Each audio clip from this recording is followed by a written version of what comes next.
Hello students, हम लोग history पढ़ रहे थे क्लास 6 का चैप्टर नंबर 3 तक पढ़ लिए। आज हमारा टॉपिक है चैप्टर नंबर 4। चैप्टर नंबर 4 में what books and burials tells us, जो हम लोगों को दफना देते हैं और वहां का बुक्स क्या हमें बताता है, इसके बारे में पढ़ना है। देखिए, सबसे पहले हम लोग क्या टॉपिक पढ़े, what, where, how and when, chapter number 1। उसके बाद हम लोग पढ़े hunting gathering to growing food. उसके बाद हम पढ़े इन द अर्ली सिटी, है ना, इन द अर्ली सिटी। तो तीनों टॉपिक को आप कनेक्ट कीजिए। स्टोरी ऑफ मैरी जो है वो हेडिंग के चैप्टर से what books and burials tells us, मतलब उस समय जो बुक्स वगैरह जो था वो पढ़ के वो बोलते थे कि भाई लोग, मतलब वो माइंड में से क्वेश्चन आ रहा था कि भाई पहले के बारे में लोग मतलब बरियल से कैसे बता सकते हैं, ऐसा उसके माइंड में क्वेश्चन आ रहा था। तो हम देखेंगे चैप्टर के बारे में, समझ में आएगा कैसे बता सकते हैं। तो एक ओल्डेस्ट बुक था वेद, सबसे 4 वेद है, ऋग्वेद, सामवेद, यजुर्वेद और अथर्ववेद। ऋग्वेद सबसे ओल्डेस्ट वेद है, संस्कृत में लिखा हुआ था। सामवेद और यजुर्वेद क्या होता है बताइए, ये किस लिए होता है, ये किस लिए होता है, ये किस लिए होता है। एक होता है म्यूजिक के लिए, तो हिंट दे रहे हैं आपको, एक म्यूजिक के लिए होता है, एक मेडिसिन के लिए होता है। कौन सा म्यूजिक के लिए है? सामवेद। अथर्ववेद है, वो क्या है, सबसे लेटेस्ट है। तो मतलब सामवेद जो है आपका मतलब क्या बोलते हैं, म्यूजिक के लिए है, ठीक है। यजुर्वेद जो है मतलब अग्नि सैक्रिफाइस यज्ञ उस पे है ना। तो इसमें उतना हम लोग डिटेल नहीं पढ़ना है, बाद में पढ़ना है। अभी हम लोग जो है मेन बुक्स पे आते हैं। तो one of the oldest book जो वर्ल्ड में होता है वो ऋग्वेद है। करीब करीब 3500 ईयर से वो लिखा गया था, ये कंपोज हुआ था। इसमें करीब करीब 1028 लाइन्स है, श्लोक है, इसको सुक्ता बोलते हैं या फिर वेल सेड, कहावत, है ना। तो हिंट जो है यूज किया जाता है क्यों, तो देवी देवताओं को प्रशंसा करने के लिए, देवी देवताओं को प्रेज करने के लिए। उस समय इंपॉर्टेंट देवी देवता में से कौन आते थे, अग्नि देवता, जो गॉड ऑफ फायर है अग्नि देवता, जो वैरियर है, वैरियर के गॉड, युद्ध के जो युद्धा का जो गॉड होता है इंद्र देवता, और सोमरस जो पढ़े होंगे आप लोग, ऐसा प्लांट जिससे ड्रिंक प्रिपेयर होता है, सोमरस, है ना। तो सोम देवता, तो 3 देवता इंपॉर्टेंट थे, ठीक है। नेक्स्ट, तो one of the oldest book जो है, इसमें हाइम्स को कंपोज कौन करता था, तो जो हाइम्स को कंपोज करते थे सेज नाम के ऋषि, है ना। तो जितने भी प्राइस थे वो बच्चों को, पहले लिखने वाला तो सिस्टम था नहीं, तो बच्चों को डायरेक्ट रटवा देते थे, है ना। एक ही चीज को बार बार बोल के रिसाइट करा के मेमोराइज करा देते थे, अरेक्ट syllable word sentence beat by beat great care से एकदम रटवा देते थे। तो जितने भी हाइम्स थे वो कंपोज करके पढ़ाए जाते थे और सिखाए जाते थे, है ना, लोगों को। और कुछ तो है वुमेन भी कंपोज किया जाता था, लेकिन मैक्सिमम मेन ही कंपोज करते थे। ऋग्वेद जो है सबसे ओल्डेस्ट वेद है, संस्कृत, वैदिक संस्कृत लैंग्वेज में लिखा हुआ है, जो नॉर्मल संस्कृत आज के दिन में आप पढ़ते हैं उससे अलग है ना। तो आज के दिन वाले से अलग है। ऋग्वेद जो है रिसाइट किया जाता था, सुना नहीं जाता था, पढ़ा नहीं जाता था, है ना।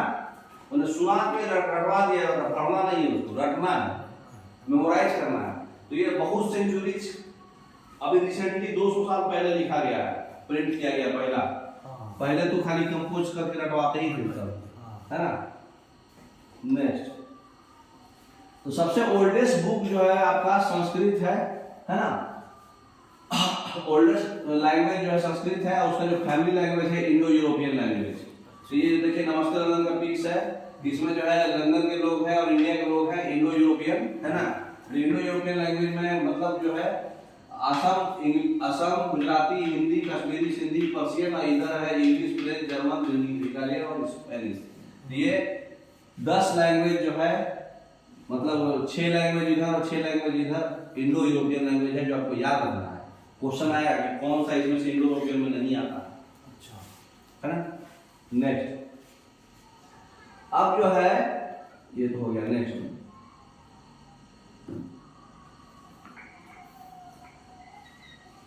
एक एग्जाम्पल है, संस्कृत वर्ड है मात्र, इसका मतलब हिंदी में माँ होता है और इंग्लिश में मदर, है ना। तो अदर लैंग्वेज जो सब कॉन्टिनेंट में यूज होता था डिफरेंट डिफरेंट फैमिली में, जैसे जो नॉर्थ ईस्ट में यूज होता था उसको बोलते थे टाइबेटो, मतलब तिब्बतो बर्मन फैमिली, ठीक है। तो तिब्बतो बर्मन फैमिली जो है नॉर्थ ईस्ट वाला एरिया, तिब्बत दिख रहा, चाइना वाला नॉर्थ ईस्ट में। अच्छा, तमिल, तेलुगु, कन्नड़, मलयालम केरला में, है ना। कर्नाटका में, ये आंध्रा में, तमिलनाडु में, ये चारों जो है साउथ इंडिया में जो है ये द्रविडियन फैमिली बताते थे। और जो लैंग्वेज झारखंड और सेंट्रल इंडिया में आता था वो ऑस्ट्रो एशियाटिक फैमिली बोलता था। तो ये लैंग्वेज से ही आपको एग्जाम में आ सकता है कि कौन सा फैमिली है ये, है ना। नेक्स्ट, तो हिस्टोरियंस जो है पास्ट के बारे में कैसे पता लगाते थे, वहां का जो मटेरियल्स रिमेन्स बच गया उस पे फोकस करके, एनालिसिस करके, और जो रिटेन सोर्सेज है उस पे एग्जामिन करके, है ना। तो ऋग्वेद को कैसे पढ़ लिए, उस समय तो लिखा हुआ नहीं था, तो कुछ हैंड्स ऋग्वेद का जो है डायलॉग्स के फॉर्म में था। डायलॉग कैसे था, तो जो महात्मा और एक महात्मा थे विश्वामित्र और दो रिवर्स था व्यास और सतलज, उनके बीच जो है मतलब जो भगवान की तरह पूजा जाता था रिवर्स, है ना। तो विश्वामित्र और महात्मा के बीच में स्टोरी हुआ है। ऋग्वेद में मालूम तो नहीं था क्योंकि लिखा हुआ नहीं था, लेकिन विश्वामित्र और व्यास और सतलज रिवर के बीच में कन्वर्सेशन हुआ है, डायलॉग्स हुआ है, उससे वो लोग एनालिसिस किए हैं। देखिए क्या है डायलॉग्स।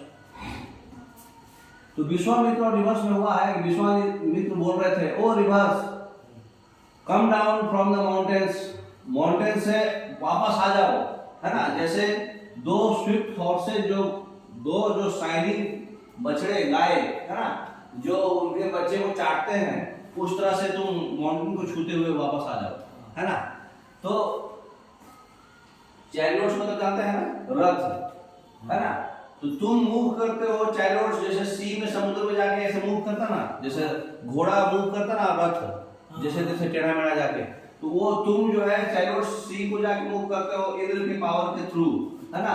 तुम जो है पानी से भरे हुए हो और मतलब एक दूसरे को यूनाइट करते हो, है ना। तो ये सब चीज कौन बोला, विश्वामित्र रिवर्स को बोले। तो रिवर्स बोला हाँ सही बात है, हम जो पानी से भरा हुआ है, जो मूव कर रहा है पाथ के अलोंग, गॉड रास्ते हमको बना के दे रहे हैं, एक बार जब हम फ्लो करना स्टार्ट कर देंगे तो हम रुकेंगे नहीं, फिर तुम हमारे लिए क्यों प्रे कर रहे हो महात्मा, है ना।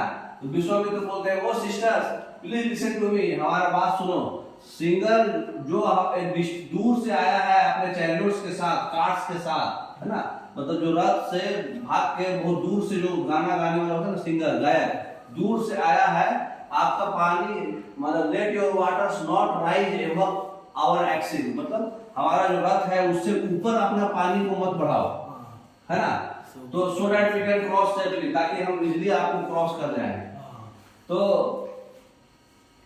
वो उस समय मतलब ये कहानी सुन के लोग पूछ रहा है कि भाई क्या आप जानते हो मतलब चैरियट्स ज्यादा इंपॉर्टेंट था उस समय, ये रीजंस बताइए। मतलब ये जो कहानी है मतलब मोड्स ऑफ ट्रांसपोर्ट यहाँ पे मेंशन किया गया है। अदर रिवर्स स्पेशली इंडस और उसका ट्रिब्यूटरी और सरस्वती रिवर्स भी हाइम्स में लिखा गया था। गंगा और यमुना के बारे में सिर्फ एक ही बार नाम लिया गया है। तो ये सब चीज से आप क्या मतलब जो मेंशन नहीं किया गया बाकी रिवर्स में, व्यास और सतलज में ज्यादा मेंशन हुआ है। तो इससे आपको क्या सीखने को मिला, इससे क्या सीखने को मिला, ये देखिए ऋग्वेद लिखा हुआ है वैदिक संस्कृत में, तो इससे क्या सीखने को मिला। ये जो महात्मा और ये सब जो कहानी से मालूम चल रहा है कि रिवर फ्लो होती थी वो टाइम पे, हाँ रिवर फ्लो होती थी और कंटिन्यूअस होती थी, और अपना रास्ता उनको मतलब जो बना के देते थे, उनके माइंड में था कि ये रास्ता भगवान बना के दे रहे, और महात्मा का भी था कि भाई रिवर्स हमारे लिए मतलब वो रास्ता जो है बर्बाद नहीं कर रहे, हम इसको क्रॉस कर पा रहे हैं तो क्योंकि हम उसको बोले हैं। तो ये मनुस्क्रिप्ट से लिखा है ऋग्वेद के बारे में। ऋग्वेद जो है एक भोजपत्र के बाग में, वृक्ष बाग जानते थे ना, कश्मीर में मिलता था। तो ये 150 साल पहले का ये प्रिपेयर करके लिखा था, जो ऋग्वेद में इंग्लिश ट्रांसलेशन करके बाद में उसको प्रिजर्व करके पुणे में रखा गया है। ये प्राइस लोग बचा के रखते थे टेम्पल्स में, उसका मिला है।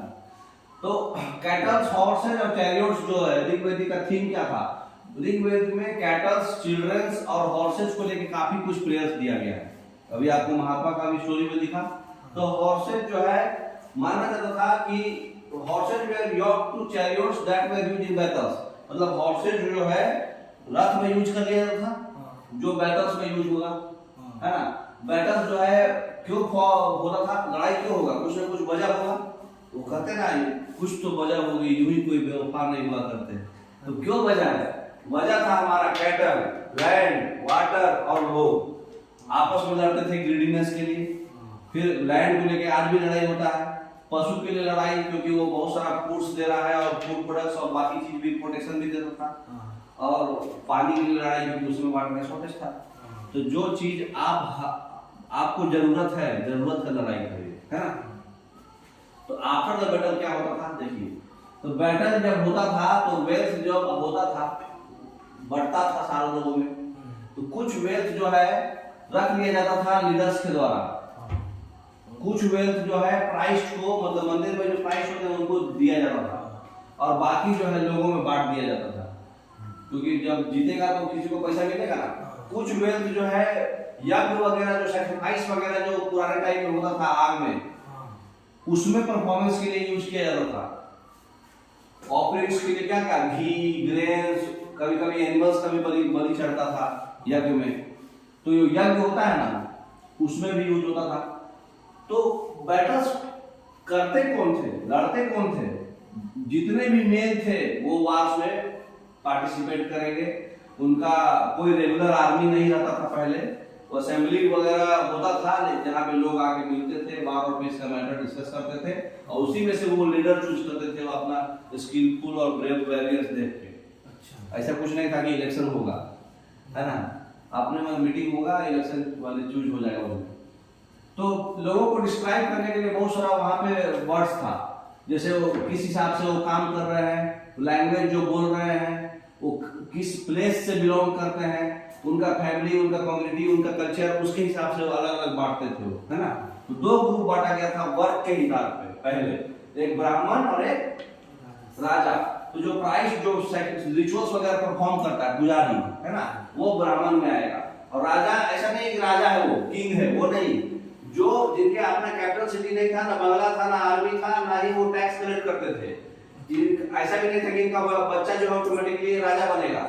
इसके अलावा जो बीच में जो लीडर्स लोग चूज कर रहे हैं ना, मीटिंग कर रहे हैं ना, वो राजा थे। अच्छा, हाँ, वो वाला राजा नहीं है। तो जो पीपुल और कम्युनिटी एज ए होल, दो वर्ड्स में अगर डिस्क्राइब करना है वहां के लोगों को, तो जन और बीस। हाँ, जन एंड बीस, जितने भी जन थे उनको नाम से दिया जाता था, पूरा जन, भारत जन, यदु जन, है ना, एक कम्युनिटी है पूरा जन, भारत जन। तो जो लोग हाइम्स को कंपोज करते थे खुद ब खुद, उनको आर्यंस बोला जाता था। अच्छा। और ये जो है इनके जो अपोनेंट्स जो हाइम्स के खिलाफ थे, उनको दास या दासियों बोला था, मतलब उनको हाइम्स ना कंपोज करना है, ना सैक्रिफाइस में परफॉर्म करना है। ये जो स्लेव्स जो हैं, दासी जो है, इनको ना ही सैक्रिफाइस ये परफॉर्म कर सकते हैं और ना ही डिफरेंट लैंग्वेज ये बोल सकते हैं। अच्छा। तो ये अपना डिफरेंट लैंग्वेज बोलेंगे। ये स्लेव्स में कौन रहेंगे, जो वार में हार गए हैं, कैप्चर कर लिए गए हैं, नहीं तो फिर वोमेन रहेंगी, जिनका जो मतलब ऐसा ट्रीटमेंट होगा कि ये अपने ऑनर्स की प्रॉपर्टी है, जो बोलेगा वही करेगा, है ना।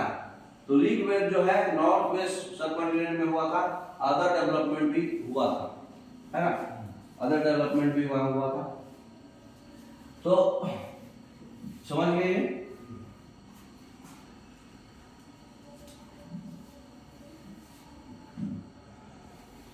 अब देखिए, सेंटिनल्स, साइलेंट सेंटिनल्स, मेगालिथ्स का एक स्टोरी है। तो मेगालिथ्स किसको बोलते हैं? मेगा मतलब बड़ा और लिथ मतलब पत्थर, बड़ा बड़ा पत्थर। अब हम लोग बुक्स पढ़ लिए, बरियल्स पढ़ने जा रहे हैं, है ना। अच्छा। तो ये जो स्टोन बोल्डर्स है, ये बरियल्स का ही मेगालिथ्स है। ये क्या है, ये जो दिख रहा है सेंटर में होल, ये आपका शरीर का हेड पार्ट है। यहाँ पे आपको दफना दिया गया है। अब इसको लैंडमार्क देने के लिए चारों तरफ से एक सर्कुलर की तरह घेर दिया गया, फिर बड़ा बड़ा पत्थर से घेर दिया गया। यही जो स्टोन बोल्डर से ये मेगालिथ है। तो ये जो है बरियल साइट्स को मार्क करने के लिए यूज किया जाता था।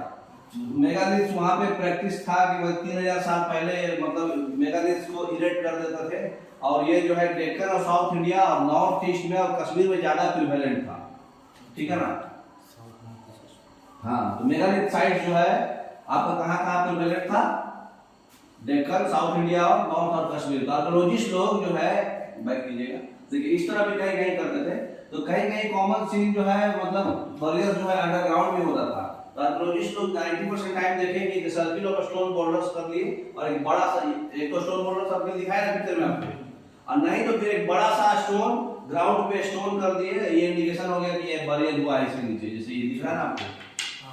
हाँ, ऐसा भी करते थे। तो ये मेगालिथ साइट्स है। तो मेगालिथिक साइट्स में सरफेस पे भी दिखाई देता था और अंडरग्राउंड भी दिखाई देता था, ठीक है। तो ये सरफेस देखिए, बड़ा बड़ा ये सरफेस पे है और अंडरग्राउंड वाला ऐसे राउंड घेर देता है ना। नेक्स्ट, तो जितने भी बरियर्स थे इसमें कॉमन फीचर्स था, जितने भी डेड बरीड होंगे उनका डिस्टिंक्टिव पॉट्स रहेगा, साथ में ब्लैक और रेड वेयर का, इस तरह का हॉर्स का इक्विपमेंट रहेगा, टूल्स और वेपन्स रहेगा, आयरन्स का, हॉर्सेज का स्केलेटन्स भी रहेगा थोड़ा थोड़ा, है ना। उसके बाद हॉर्सेज इक्विपमेंट और ऑर्नामेंट्स भी रहेगा, स्टोन और गोल्ड का भी मिलेगा, ठीक है। जो पिक्चर में दिख रहा है ये सब भी रहेगा, है ना। ये साथ में रखेंगे। तो बरियर्स देख के भी सोशल डिफरेंसेस का पता लग रहा था उस समय। कैसे? आर्कियोलॉजिस्ट लोग ऐसा भी नोटिस किए कि स्केलेटन के साथ कहीं कहीं जो है डेड पर्संस का मतलब स्केलेटन के साथ साथ कुछ कुछ ऑब्जेक्ट्स भी मिल रहा है। कहीं कहीं ज्यादा ऑब्जेक्ट्स मिल रहा है, कहीं कहीं कम ऑब्जेक्ट्स मिल रहा है। इसका मतलब कि ज्यादा ऑब्जेक्ट मिल रहा है मतलब वो ज्यादा अमीर है, और कम ऑब्जेक्ट मिल रहा है अमीर नहीं है, कम ऑब्जेक्ट में। तो एक ब्रह्मगिरी में एक दिखा उनको, एक स्केलेटन में ब्रह्मगिरी जो है, ब्रह्मगिरी कहाँ पे है? मुंबई के पास ही है मतलब, है ना। तो ब्रह्मगिरी कावेरी के रिवर का आती है ना, ब्रह्मगिरी हिल्स, और ओरिजिनेट करता है। तो वहां पे एक स्केलेटन मिला जहां पे 33 गोल्ड का माला था, 2 स्टोन बेड्स भी था, 2 स्टोन का भी माला था, प्रीशियस स्टोन्स का, 4 कॉपर का चूड़ियां था, 1 कॉन्च शेल था, और स्केलेटन भी था, कुछ पॉट्स भी था। इससे एनालिसिस हो रहा है कि सोशल डिफरेंसेस लोगों में था। कुछ लोग बहुत गरीब थे, कुछ लोग बहुत अमीर थे, कुछ चीफ्स थे, कुछ फॉलोअर्स थे, है ना। तो ब्रह्मगिरी से मालूम चला, देखिए पूरा गोल्ड का आइटम दिख रहा है, चूड़ियां दिख रहा है, स्टोन बेड्स भी दिख रहा है, और कुछ इधर दिख रहा है, कुछ भी नहीं दिख रहा है इधर, है ना। मतलब वो गरीब लोग का है, अमीर लोग का है, तो सोशल डिफरेंसेस था वहां पे। तो बरियर स्टॉप से क्या मालूम चला? अच्छा, ये जो आपको बताए थे ना, जो सेंटर में होल था उसको सिस्ट बोलते हैं, ठीक है ना।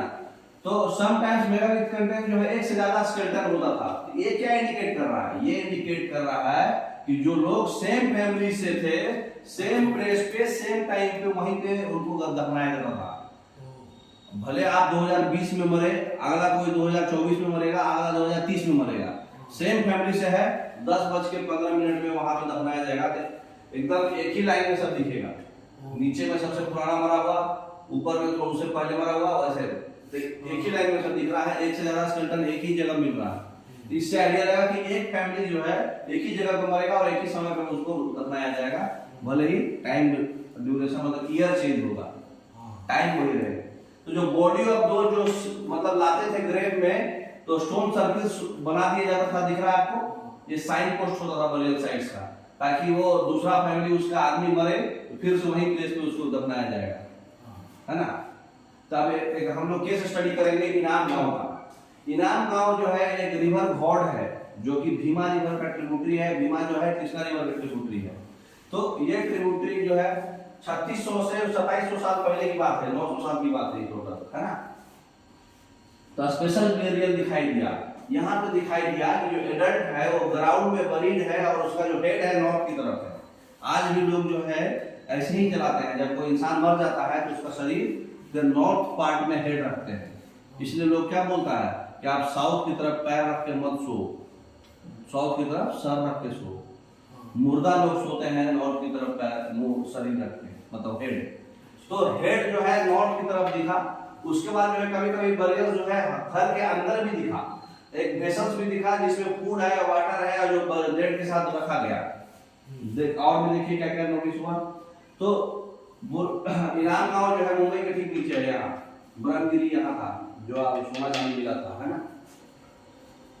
तो इनाम गांव में और भी क्या क्या दिखाई दिया, देखिए कृष्णा रिवर है, कृष्णा रिवर का जो है गॉड है, अरे कृष्णा रिवर का भीमा है, और भीमा का जो है ट्रिब्यूटरी गॉड है ना। तो यहाँ पर एक चीज और नोटिस हुआ कि बरियड जो है मतलब एक इस तरह का मतलब 4 लेन क्ले जार की तरह कोर्टयार्ड में ही दफनाया हुआ है, मतलब आंगन में ही ऐसा ऐसा बनाया हुआ है। ठीक है, 5 रूम का घर है, एक रूम सबसे बड़ा है, सेंटर में आंगन है, सेंटर में ही बरियड किया हुआ है। ये घर में ग्रेनरी भी है, स्टोरेज भी है ग्रेन्स का, और जो है कहीं कहीं जो है स्टेट सोया हुआ दिख रहा है, कहीं कहीं क्रॉस लेग दिखा हुआ है। तो इससे एनालिसिस हुआ कि भाई जो लोग क्रॉस लेग बरीड किए मतलब वो चीफ थे। अच्छा, है ना, तो ये जो है चीफ का बॉडी हो सकता है जो क्रॉस लेग था, जो सीधा था वो सिंपल पर्सन था। तो इनाम गांव वाला जो बरीड हुआ था, ये चाइल्ड का, देखिए चाइल्ड का कैसे पता करेंगे, चाइल्ड का बरीड और एडल्ट का बरीड कैसे पता चलेगा। चाइल्ड का जो स्कल है वो थोड़ा सॉफ्ट होगा और बड़ा रहेगा क्योंकि वो कार्टिलेज रहता है उसमें, और ये जब स्कल हड्डी बन जाता है तो थोड़ा इस तरह का हो जाता है। इससे पता चल जाता है कि ये चाइल्ड का है, और ये जो इनका बोन्स भी है वो पूरा स्ट्रेट नहीं रहेगा, छोटा रहेगा, है ना। तो इसके आधार पे हम चाइल्ड का पता कर सकते हैं। अच्छा, ज्वेलरीज भी कहीं कहीं जो है बरियल साइट्स में इनाम गांव में ज्वेलरीज दिखा, लोग सोचे कि भाई वुमेन का होगा, नहीं, पुराने जमाने में मेन को भी बहुत ज्वेलरीज का शौक था। ठीक है, तो बेटर वे जो है उसके सेक्स पता करना है कि ये वुमेन का है कि मेन का है, तो उसका जो है वुमेन का जो पेल्विक एरिया होता है वो चौड़ा होता है। आप पढ़े होंगे रिप्रोडक्शन चैप्टर में, है ना। तो देखिए पिक्चर में भी आप देख लीजिए, समझ में आ जाएगा। तो स्केलेटन देखिए पूरा गोल्ड का आइटम भरा पड़ा दिख रहा है। तो हिप एरिया जो होगा, है ना, तो हिप एरिया थोड़ा चौड़ा रहता है वुमेन का। अच्छा, फिजिशियन थे एक चरक, वो बोले थे चरक संहिता लिखे थे, उसमें बताए थे वुमेन बॉडी में 360 बोन होता है, लेकिन आज के एनाटॉमी में, मॉडर्न एनाटॉमी में तो 6 बोन ही है। क्यों डिफरेंस आया? क्योंकि चरक जो है वो टीथ को, जॉइंट को, कार्टिलेज को बोन में काउंट कर लिए थे, इसलिए ज्यादा 360 बोन होता है। ठीक है, तो मेल का और फीमेल का पेल्विक एरिया देखिए, ये जो है मेल है, ये है, सॉरी कौन है फीमेल? वो फीमेल। हाँ, ये है फीमेल और ये है मेल। क्यों? क्योंकि वो ये वाला एरिया दिख रहा है, इसमें चौड़ा है ये पेल्विक एरिया जो है, क्योंकि वहां पे वॉर्म का डेवलपमेंट होता है तो वो चौड़ा होता है। ये देखिए छोटा सा कर्व टाइप है, ये पूरा ज्यादा चौड़ा है, तो इससे आइडिया लग जाता था उसके स्केलेटन से। प्यूबिक आर्च, नेक्स्ट, ये तो हम लोग पढ़ लिए। नेक्स्ट, तो 2000 साल पहले जो है ये बताए थे चरक संहिता। तो ऑक्यूपेशन क्या था? आर्कियोलॉजिस्ट लोग ये भी नोटिस किए कि wheat, barley, rice, pulses, millets, peach, sesame जो ऑक्यूपेशन था फार्मिंग, बोन्स में बहुत सारे कट मार्क्स भी दिखाई दिए। इससे ये भी पता चल रहा है कि भाई वो लोग जो है फूड की तरह जो है काम करते थे, तो उसमें कहीं कहीं कैटल, बुफेलो, सीप ये सब भी दिखाई दिया साथ में। इससे भी पता चला कि वो लोग हंटिंग गैदरिंग करते थे। भाई उनको चोट कैसे आया? उनको चोट आया है इसका मतलब कहीं कुछ 3-5 किए होंगे, तो ऐसा भी हुआ। कुछ एविडेंस फ्रूट्स का भी मिला, बेर, आंवला, जामुन, डेट्स, वैरायटी ऑफ बेरीज भी वहाँ मतलब वहाँ पे मिला पास में। इसका मतलब कि फ्रूट्स भी खाते थे, उनका फार्मिंग भी था, हंटिंग गैदरिंग भी था, है ना। नेक्स्ट,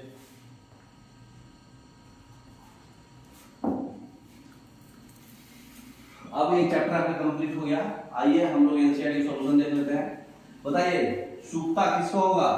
वेल सेड, है ना। चैरियट्स बैटल्स में यूज होता है। यज्ञ क्या होता है? यज्ञ एक सैक्रिफाइस है। दास किसको बोलते हैं? स्लेव को। और मेगालिथिक साइड में स्टोन बोल्डर्स यूज करते थे, है ना। Next, slaves where used for, slaves किस लिए यूज करते थे? जो काम दिया गया वो करने के लिए, जो उनको इंस्ट्रक्शन दिया गया फॉलो करने के लिए। मेगालिथिक साइट जो है कहां पे फाउंड हुआ? मेगालिथिक साइट कहां पे फाउंड हुआ? इनाम गांव तो लोकेशन हो गया, नियोलिथिक एज के बाद फाउंड हुआ, है ना। और स्टोन एरिया में मतलब बरीड किया गया, बरियल साइट्स पे। स्टोन सर्किल्स बोल्डर जो है वेर यूज्ड टू, ये लैंडमार्क के लिए, आइडेंटिफाई के लिए, है ना। पोर्ट हेल्स क्या यूज, पोर्ट होस्ट कोई होस्ट था लोकेशन के लिए, है ना। हाँ, और इनाम गांव के लोग क्या खाते थे? वही सब जो 9 वेजिटेबल्स था ना, पीज, मटर। अच्छा, किस तरीके से आप सोचते हो कि राजा का लाइफ जो है डिफरेंट है दासी के लाइफ से? ऋग वैदिक सोसाइटी में राजा हाईएस्ट पोजीशन प्राइस था, है ना। तो वो लोग जो है वार कैप्चर करके और मैन लैंड वाटर कैप्चर कर लेते थे। दास और दासी जो है सबसे लोएस्ट पोजीशन में है। राजा को मास्टर बोला जाता था और दास और दासी को स्लेव की तरह ट्रीटमेंट किया जाता था। तो ये आप देखिए आंसर आपका लिखा हुआ है, जो मास्टर्स बोलेगा वही करेंगे। आंसर जो है लिखा हुआ है, देखिए मेगालिथ पाउंड्स कहाँ पे है, साउथ इंडिया और नॉर्थ ईस्ट में और कश्मीर में। स्टोन सर्किल जो है ये साइन के लिए था, और ये पोर्ट होल्स क्या था, डेड बॉडीज को सिस्ट में ट्रांसफर करने के लिए खोल के। अच्छा, अभी जो हम लोग बुक्स पढ़ते हैं, पुराने ऋग्वेद की बुक्स में कैसे डिफरेंस था।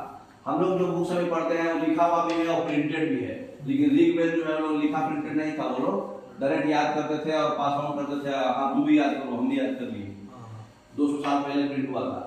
ऋग्वेद जो है पुराना संस्कृत से, वैदिक संस्कृत से लिखा हुआ है, अभी वाला जो है अलग है। नेक्स्ट, बरियल से किस तरह का एविडेंस हमको आर्कियोलॉजिस्ट लोग बता सकते हैं जो सोशल डिफरेंसेस मिला।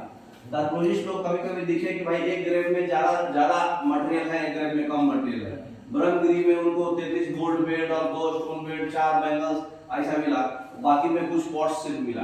तो इससे वो आइडिया लगा रहा है कि सोशियो इकोनॉमिक डिफरेंसेस था, जो पुअर और ऑर्डिनरी पीपल को अलग कर रहा था रिच पर्सन से, है ना। राजा का लाइफ डिफरेंट कैसे है दासी से, ये हम लोग पढ़ लिए, है ना। उसके बाद जो है ये तो पढ़ लिए, तो ये आपका चैप्टर कंप्लीट हो गया। आशा करता है आपको समझ में आया होगा। Okay, thank you.